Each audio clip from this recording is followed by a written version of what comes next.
to that breaking news. A train has hit a semi in Lakeland. Our Avery Cotton just got to the scene at North Ingram Avenue near East Oleander Street. Avery, this is a big mess. Good morning, Gail. Yeah, and I tell you what, thankfully there were no injuries here because this is pretty serious. Take a look at what we're seeing out here. This is half of that semi-truck that was involved.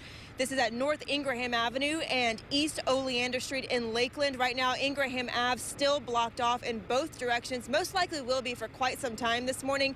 So this is half of that semi-truck. The other half has been taken away by a tow truck, but it was essentially just cut right in half by this train. Let's show you some video from what it looked like a little while ago. You can see here that truck, both sides of it just cut straight down the middle by this train. The truck, we're told, was carrying chicken and beef, which actually spilled all over the roadway when the crash happened.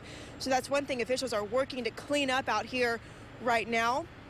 CSX officers and Lakeland PD officers still here investigating right now. No word on how this happened yet, but we're going to be out here all morning. We're going to be checking in with them, seeing if they can give us any insight as to how this may have happened. Right now, some of that chicken and beef still on the roadway, so that's what they're working on to clean up right now, along with getting the rest of this semi-truck out of here. But again, we're going to be out here, and we will bring you the very latest as soon as we learn it. Thankfully, again, no one was hurt, because as you can see, it's a pretty serious accident. Yeah, it is. That is the good news. All right, thank you, Avery.